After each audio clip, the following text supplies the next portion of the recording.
민수기 13장. 여호와께서 모세에게 말씀하여 이르시되 사람을 보내어 내가 이스라엘 자손에게 주는 가나안 땅을 정탐하게 하되 그들의 조상의 가문 각 지파 중에서 지휘관 된 자 한 사람씩 보내라. 모세가 여호와의 명령을 따라 바란 광야에서 그들을 보냈으니 그들은 다 이스라엘 자손의 수령된 사람이라. 그들의 이름은 이러하니라. 루벤 지파에서는 삭굴의 아들 삼무아요. 시므온 지파에서는 호리의 아들 사밧이요. 유다 지파에서는 여분네의 아들 갈렙이요. 이사갈 지파에서는 요셉의 아들 이갈이요. 에브라임 지파에서는 눈의 아들 호세아요. 베냐민 지파에서는 라보의 아들 발디요. 스불론 지파에서는 소디의 아들 갓디엘이요. 요셉 지파 곧 므낫세 지파에서는 수시의 아들 갓디요.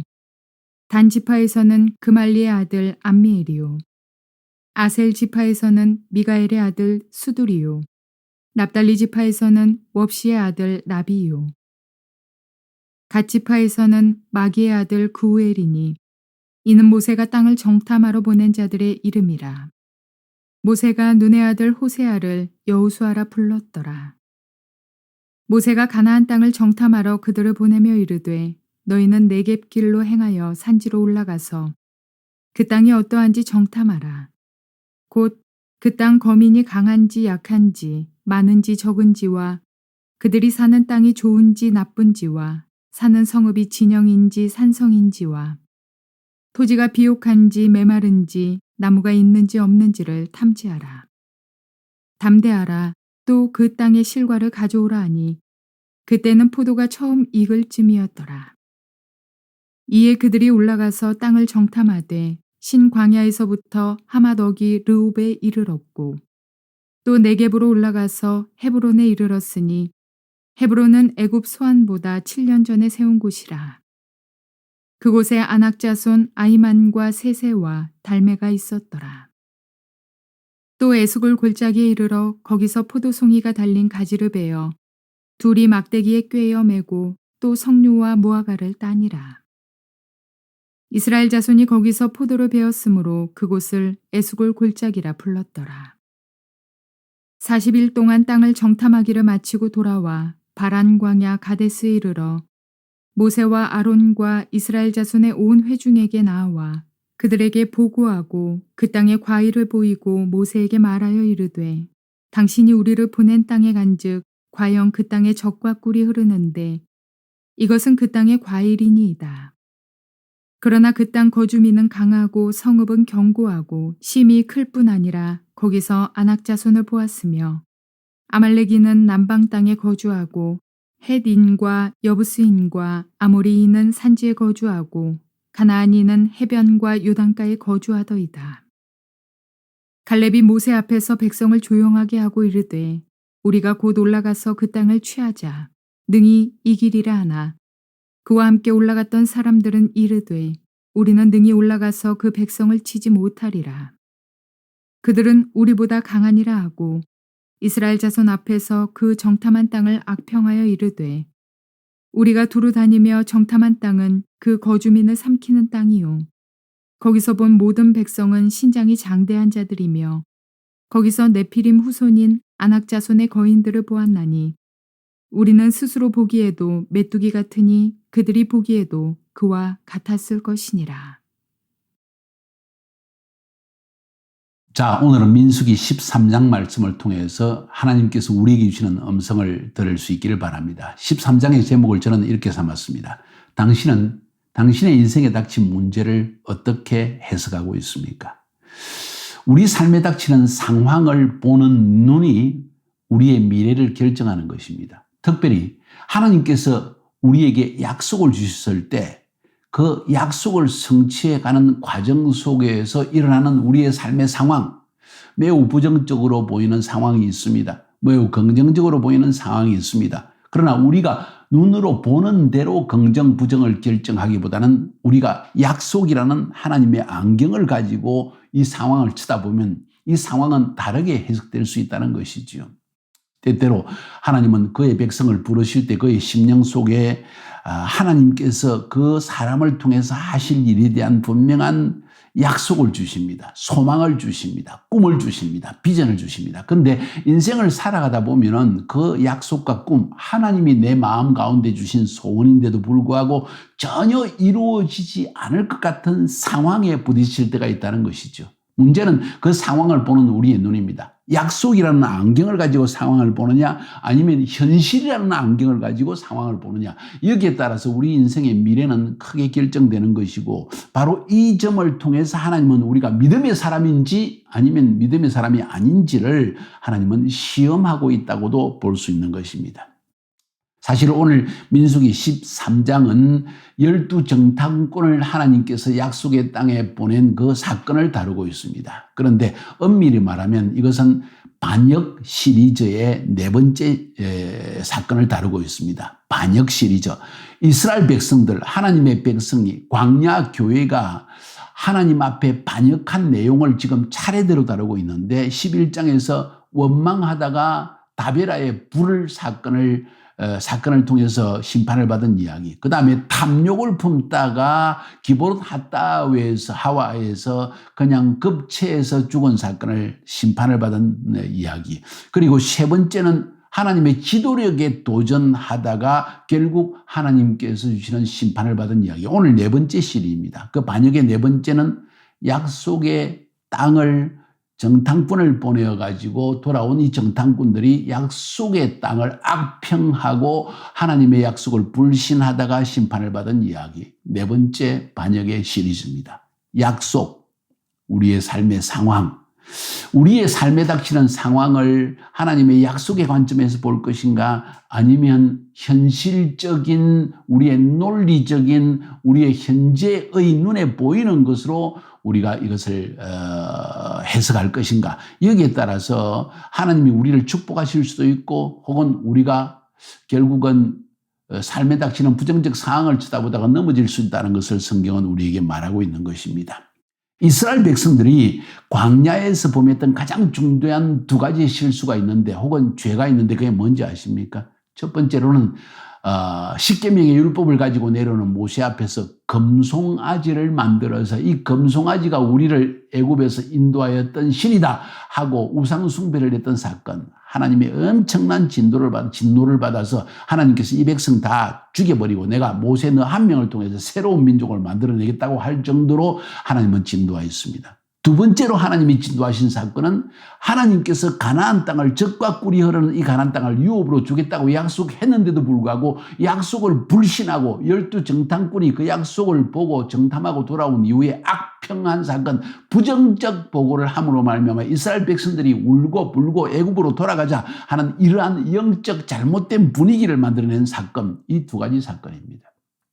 금송아지 사건과 12정탐꾼 사건입니다. 오늘 그 12정탐꾼의 사건을 다루고 있습니다. 엄밀히 말하면 시내산을 출발한 이후에 하나님께 반역했던 네 번째 시리즈의 사건을 다루고 있다는 것이죠. 이 공통점은 무엇인고 하니 이들 백성들을 하나님께서 완전히 몰살시키고 내가 모세 한 명을 통해서 새 백성을 만들어내겠다고 하나님이 엄청나게 진노하셨던 일을 다루고 있는 공통적인 사건입니다. 금송아지 사건, 12정탐꾼의 사건. 그러므로 오늘 이 본문은 우리에게 굉장히 중요한 교훈을 주는 말씀이라고 볼 수 있습니다. 오늘 1절부터 16절까지 보니까 하나님께서 이스라엘 백성에게 말씀하셔서 12정탐꾼을 가나안 땅에 보내어서 그 땅이 어떠한지를 살펴보고 와라. 그 땅이 어떠한지, 이 말은 그 땅이 얇은 땅인지 경작하기 좋은 땅인지, 수목은 나무들은 어떠한지, 그리고 그 나무에 그 땅에서 맺히는 실과도 가져와 봐라. 그리고 그 성들은 진영인지 땅에 있는 진영인지 아니면 성곽을 쌓은 산중에 있는 이러한 큰 성곽인지, 그 거민들은 강한 민족인지 약한 민족인지 이런 것을 모두 한번 검사하고 정탐하고 돌아와서 백성들에게 알려라 하는 이야기를 들려주셨습니다. 그렇게 말씀하신 이유는 아마도 그 땅에 대한 이야기를 들려줌으로 말하면 백성들 속에 와, 하나님이 약속하신 땅은 역시 젖과 꿀이 흐르는 기름진 땅이구나, 그 땅은 우리가 점령할 수 있구나 하는 용기와 믿음을 주기 위해서 12 정탐꾼을 보냈다는 걸 알 수가 있습니다. 그런데 여기서 한 가지 살펴봐야 할 것은 과연 하나님께서 명령하셨는가, 아니면 그들이 요구해서 12 정탐꾼을 보냈는가 하는 것을 아는 것도 중요합니다. 뭔 이야기입니까? 12 정탐꾼을 보낸 것이 하나님께서 말씀하신 것인가, 아니면 백성들이 하나님께 부탁한 것인가? 어떻게 생각하십니까? 오늘 본문에 보면 민수기 13장 1절, 2절, 3절에 보면 마치 하나님께서 명령한 것으로 보여지지만은, 만약에 민수기 다음에 신명기 1장을 읽어보면 모세가 회고한 기록, 정탐꾼을 보낼 때 이 사건을 회고한 기록을 보면 하나님께서 곧장 가나안 땅을 들어가라, 정복하라고 말씀했던 걸 알 수 있습니다. 민수기 1장 20절 21절에 나옵니다. 이제 가나안 땅으로 들어가라, 그리고 그 땅을 점령하라고 말씀하셨습니다. 출애굽하고 그리고 이 시내산을 출발한 지 이제 그들이 이 가데스 바나에 도착하자마자 하나님이 이제는 진군해라 하고 말씀하셨는데 백성들이 부탁을 합니다. 1장 22절 23절에 보니까 신명기에 정탐꾼을 먼저 그 땅에 보내어서 그 땅의 상황을 파악하게 해달라고 백성들이 부탁을 합니다.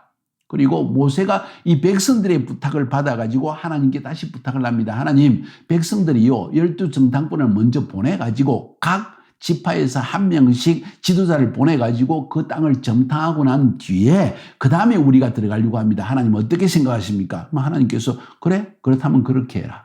사실은 여기에 백성들의 불신이 있는 것이죠. 하나님이 곧장 들어가라 하면 그 땅이 척박하든지 기름진 땅이든지 백성들이 강하든지 약하든지 진영 중에 땅에 맨 땅에다가 그들이 진영을 구축하고 사는지 아니면 산에다가 큰 산성을 쌓아놓고 사는지 상관없다는 거죠. 하나님이 도와주시겠다는 이야기입니다. 근데 백성들은 좀 더 논리적으로 접근하기 위했던 것이죠. 전쟁할 때 정탐꾼을 보낸 것은 너무나 당연한 일이니까 하나님의 백성들도 세상 사람들이 하는 방법으로 전략을 세우고 그리고 그 땅을 점령하지 원했다는 것이죠. 하나님이 나쁘게 생각하지 않았습니다. 그래서 각 지파에서 지도자 한 명씩을 선택하고 보냅니다.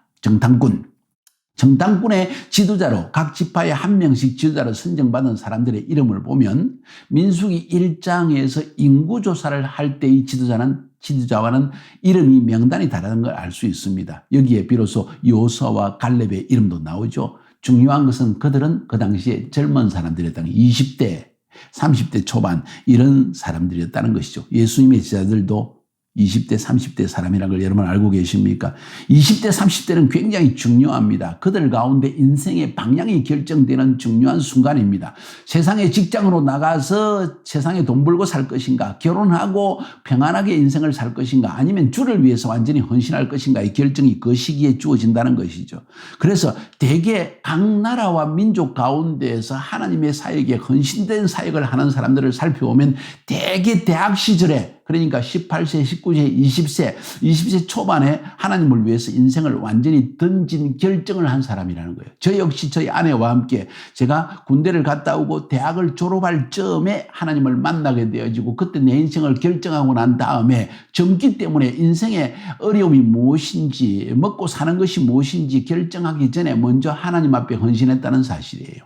오늘날도 젊은 심령들에게 이러한 복음의 말씀을 전거하고 헌신케 하기 위해서는 20, 30대의 사람을 찾아내는 것이 굉장히 중요합니다. 30 중반이 넘어서 40대, 50대 넘어가면 이미 가정을 형성하게 되어지고 친족 관계에 형성되어지고 아이들이 자라기 시작하기 때문에 주님께 헌신한다는 것은 사실 굉장히 어려운 일이라는 것을 여러분이 알 필요가 있습니다. 그래서 예수님께서도 젊은 시절에 사람을 선택한 것이 아닌가 하는 생각을 가지게 됩니다. 자, 아무튼 중요한 것은 12지파의 정탐꾼으로 선택한 사람들이 전부 20대, 30대의 젊은 사람이라는 것을 어렵지 않게 발견할 수가 있습니다.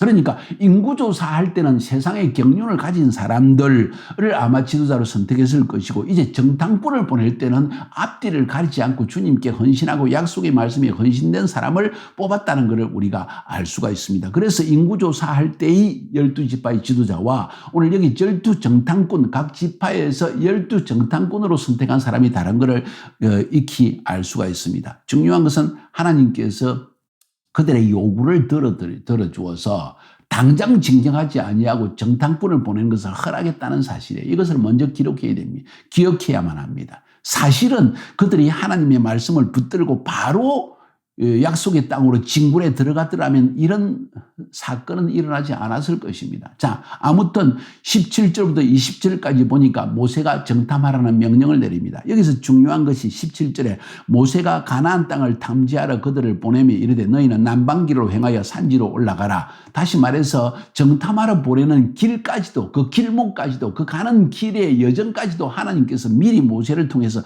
말씀해 주셨다는 거예요. 그러니까 하나님은 우리를 위해서 약속의 땅을 예비하실 뿐만 아니라 약속에 들어가는 땅에 들어가는 길, 진군하는 길, 모든 것을 다 예비하고 있다는 사실이에요. 사랑하는 여러분, 하나님께서 여러분에게 뭔가를 말씀하시고 마음에 감동을 주시고 비전과 꿈을 가지고 살아가게 하실 때 사실은 하나님이 여러분을 위해서 모든 것을 다 준비해 놓았다는 사실을 인식하는 것이 굉장히 중요합니다. 헤브론에 들어가게 하고 에스골 골짜기를 지나가게 하고 40일의 정탐을 마치고 돌아올 때 가나안 바란 광야 가데스 바네아에 그들은 머무르게 되어집니다. 사랑하는 여러분, 이 모든 지형조차도 하나님은 미리 다 예비하고 있었다는 거예요. 헤브론, 아브라함이 살던 곳입니다. 원래는 기랏 아브라라는 이름이 있던 곳이고 유다 지파만으로 구성되어진 유다의 왕국 다윗이 처음으로 왕이 되어서 정치적인 수도로 삼은 곳이 헤브론입니다. 7년 6개월 동안 통치했던 곳이죠. 매우 중요한 땅입니다. 그래서 하나님은 그 땅을 먼저 상징적으로 점령하기를 원했던 것을 우리가 알 수 있습니다. 그런데 중요한 사실은 이 12 정탐꾼이 이 땅을 정탐하고 돌아와서 보고한 내용이 있습니다. 27절부터 33절까지 보면 정탐꾼의 보고가 나오는데 먼저 27절부터 29절까지 살펴봅니다.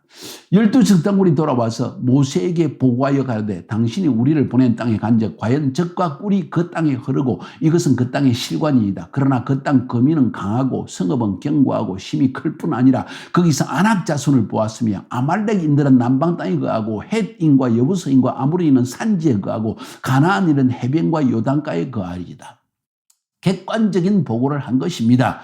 그 땅의 거민은 강하고 성읍은 아주 견고하고 힘이 크다. 이 표현 자체가 조금 뭔가 뉘앙스가 좀 이상하지 않습니까? 거기서 아낙 자손을 보았다. 굉장히 큰 거인들을 보았다는 것이죠. 그리고 남방 땅에는 아마겔인이 거하고 산지에는 헷인, 여부스인, 아모리인이 거하고 해변가와 요단가에는 가나안이 거하고 있습니다. 다시 말해서 우리가 들어가서 거할 곳이 없다는 뉘앙스를 살짝 풍기고 있습니다. 그리고 그들 보기에 우리는 메뚜기와 같다는 이야기까지 하게 되집니다. 이야, 이거 참 벌써 그들이 보는 눈이 달라졌습니다. 현실만 집중해서 보고 있습니다. 하나님의 약속보다는 그들이 현실적으로 보는 일에 너무 집중해가지고 약속의 강력함을 잃어버렸다는 것이죠. 여러분, 기름 부음이 있다는 것은 약속의 말씀에 굳게 섰다는 것을 의미합니다. 성령으로 충만하다는 것은 하나님의 약속 말씀 안에 거하고 있다는 사실을 의미합니다. 그런데 안타깝게도 이스라엘 백성들은 이 약속의 땅을 내려놓습니다. 아니,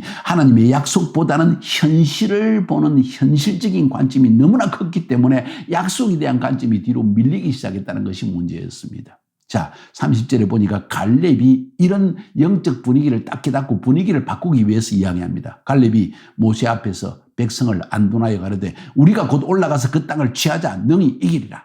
우리가 올라가서 그 땅을 취하자 능히 이기리라. 약속의 말씀에 근거해서 갈렙이 강력하게 이야기합니다. 여러분, 갈렙이라는 사람 그리고 요수아라는 사람 나중에 함께 이 모든 긍정적인 보고를 통해서 백성들에게 영적 분위기를 바꾸려고 한 이 두 사람 얼마나 중요한지 모릅니다. 교회 안에도요 12명 가운데 한 2명 정도 그런 사람 나오는 것 같아요. 나머지는 전부 희지부지합니다. 그냥 하나님이 약속하긴 하셨지만 상황을 보고 지혜롭게 행동을 해야지요 하는 사람의 한 부류가 있고 어떤 사람은 완전히 부정적으로 그거 할 수 없을 것 같아. 지금 상황을 보고 해야지 하나님이 기회를 줄 때까지 기다려야지 하는 사람들이 있고 어떤 사람은 하나님이 말씀하셨다면 지금 진군하라는 이야기가 아니겠는가. 만약 그렇지 않다면 나중에 하나님이 말씀하시지 지금 말씀하셨는가 하면서 이렇게 믿음의 사람과 완전 부정적인 보고를 하는 사람과 중간에서 어정부정하지 못하는 사람 이 부류가 항상 교회 공동체 안에는 있다는 사실을 여러분이 기억할 필요가 있다는 것이지요. 갈렙 믿음의 사람이었습니다. 어느 정도 믿음의 사람인가? 나중에 그가 85세가 되어졌습니다. 여호수아서 14장 6절부터 12절까지 보니까 45년 전에 40년 갈렙이 40대였습니다.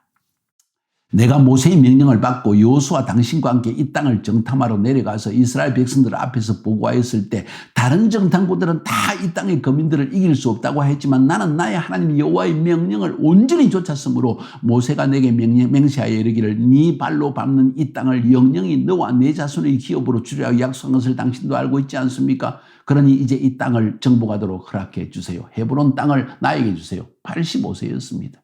40세에 그 하나님의 약속을 받았는데 45년이 지난 다음에 85세에도 이 갈렙은 믿음이 사라지지 아니하고 강력한 믿음으로 나아가고 있는 모습을 지금 말하고 있다는 거예요. 우리 교회 수석부 목사님 박비탈님 미로노지 지금 올해가 2022년도에 75세거든요. 저는 65세이고 이 믿음이 그대로 있습니다. 계속 믿음으로 앞으로 치고 나가자고 이야기하고 있습니다. 그래서 아직도 그죠? 교회에서 나가지 않고 끝까지 하나님의 사역을 지금 감당하고 있다는 사실. 믿음의 문제입니다. 나이의 문제가 아닙니다. 건강의 문제도 아닙니다. 이것은 믿음의 문제입니다. 하나님은 그런 사람을 통해 역사하신다는 거. 우리가 잘 알지 않습니까? 이 사건을 통해서 여호수아와 갈렙을 제외한 모든 1세대 출애굽 1세대는 다 광야에서 하나님의 심판으로 죽고 맙니다. 광야에서 빙글빙글 돌다가 광야와 같은 인생길을 살다가 고난과 어려움과 배고픔과 햇빛과 추움과 모든 것을 견디다 결국은 죽고 맙니다. 광야에서. 가나안 땅에 못 들어갑니다.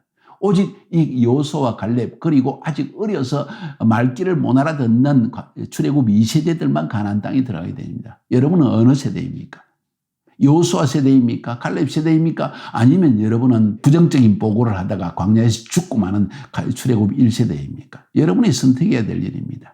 자, 이런 갈렙의 이야기가 분위기를 반전시키고자 하는 갈렙의 노력에도 불구하고 나머지 10 정탐꾼이 한 이야기를 들어보시죠. 31절부터 33절까지 그와 함께 올라갔던 사람들은 가로되 그와 함께 갈렙과 함께 올라갔던 사람들 여호수아와 갈렙을 제외한 10 정탐꾼이 가로되 우리는 능히 올라가서 이 백성을 치지 못하리라. 그들은 우리보다 강하니라 하고 이스라엘 자손들 앞에서 그 탐지한 땅을 악평하여 가로되 우리가 두루다니며 탐지한 땅은 그 거민을 삼키는 땅이요 척박한 땅이라는 거죠. 거기서 본 모든 백성은 신장이 장대한 자들이며 거기서 또 네피림 후손 아낙 자손 대장부를 보았나니 우리는 스스로 보기에도 메뚜기 같으니 그들 보기에도 그와 같았을 것이라. 아낙 자손 대장부를 보았다. 네피림의 후손이다. 이건 구체적으로 이야기하지 않겠습니다. 장대한 민족이라는 거예요. 너무나 큰 거인들이고 우리가 들어가서 그 사람들을 이긴다는 것은 불가능한 이야기다. 논리적으로 현실적으로 바라보아라. 이건 안 되는 이야기다 하고 그들은 외쳤다는 것입니다. 사랑하는 여러분, 뭘 이야기하고 있습니까? 부정적 보고입니다. 똑같은 상황을 보는 눈이 달랐습니다. 여호수아와 갈렙은 긍정적으로 하나님이 약속하셨으니까 하나님이 반드시 주실 것이다. 우리가 능히 가서 이 땅을 취할 수 있고 그 땅에 아무리 강한 민족도 우리 앞에서는 다 도망갈 것이다. 우리가 이길 것이다. 이렇게 분위기를 반전하기 위해서 긍정적 보고를 하는 사람이 있는 반면에 나머지 10 정탐꾼은 우리가 그들 보기에 메뚜기와 같다. 우리가 어떻게 그 거인들을 이길 수 있느냐. 그 땅은 척박하다. 산지가 가득 차 있어. 산성을 쌓고 있는데 우리가 정복할 수 있겠느냐 하는 부정적 보고를 했다는 것입니다. 사랑하는 여러분, 우리의 인생에 닥치는 문제를 여러분은 긍정적으로 보고 있습니까? 부정적으로 보고 있습니까? 만약 긍정적으로 본다면 이것은 하나님의 약속의 안경을 쓰고 보는 것이고 부정적으로 본다는 것은 현실이라는 인간적인 논리를 가지고 보는 것입니다. 여러분은 인생을 어떻게 해석하고 있습니까? 인생에서 가장 비참한 사람이 누군지 아십니까? 항상 문제를 부정적으로 보이고 시니컬하게 본다는 것입니다. 크리티컬하게 본다는 것입니다. 그리고 오늘날 사회는요, 젊은 사람들이 아주 크리티컬한 띵킹, 그러니까 아주 비판적 사고를 가진 사람이 똑똑한 것으로 착각을 하고 있습니다. 사랑하는 여러분, 착각하지 마세요. 아주 똑똑해서 PhD를 10개 가진 사람이 행복하게 살 것 같습니까? 인생에 성공하고 하나님의 도우심을 받을 것 같습니까? 박사학위 10개를 가지고 무너지는 인생을 사는 거예요. 부정적 관점입니다. 인생을 바라볼 때 우리는 하나님의 눈으로 보는 눈을 키워야 합니다. 여호수아와 갈렙과 같이 이런 긍정적인 눈을 가지고 약속의 관점에서 상황을 쳐다볼 때 문제는 저절로 해결되어지네. 천군천사의 도우심을 받고 하나님께서 약속하신 것을 쟁취할 수 있는 은혜를 경험할 수 있는데, 만약 이 열정 동건과 같이 모든 것을 부정적으로 보기 시작하면 여러분이 아무리 인간적으로 노력하고 논리적으로 아무리 좋은 설명을 하고 현실적으로 이렇다고 아무리 이야기를 해도 하나님의 도우심이 없는 걸요. 여러분은 어떻게 인생을 살려고 합니까? 긍정적입니까? 부정적입니까? 여러분의 삶의 현상에 닥치는 이 문제들을 여러분은 긍정적으로 보고 있습니까? 부정적으로 보고 있습니까? 여기에 이것에 따라서 여러분의 인생의 방향이 결정된다는 사실을 여러분은 기억할 필요가 있습니다. 오늘 이 말씀을 들으면서 나는 체질적으로, 성격적으로 나는 부정적인 사람인가 긍정적인 사람인가, 이거 굉장히 중요한 요소라는 것을 기억하시기 바랍니다. 여러분의 제자를 선택할 때도 부정적인 사람은 제발 가까이 하지 마세요. 긍정적인 믿음으로 좀 모자란 것 같고 좀 안드레와 같이, 예수님의 제자 가운데 그죠? 안드레와 같이 좀 모자란 것 같지만은 그러나 하나님 앞에 믿음으로 반응하는 사람과 함께 나아가면 반드시 느릴지라도 열매는 나타나게 돼 있는 거예요. 하나님의 열매는, 하나님의 사역은, 하나님의 축복은, 하나님의 인도하심은 이렇게 하나님의 약속에 근거해서 상황을 긍정적으로 보는 사람에 의해서 성취된다는 것을 여러분이 기억할 필요가 있습니다. 승리하시기를 주님의 이름으로 축복합니다.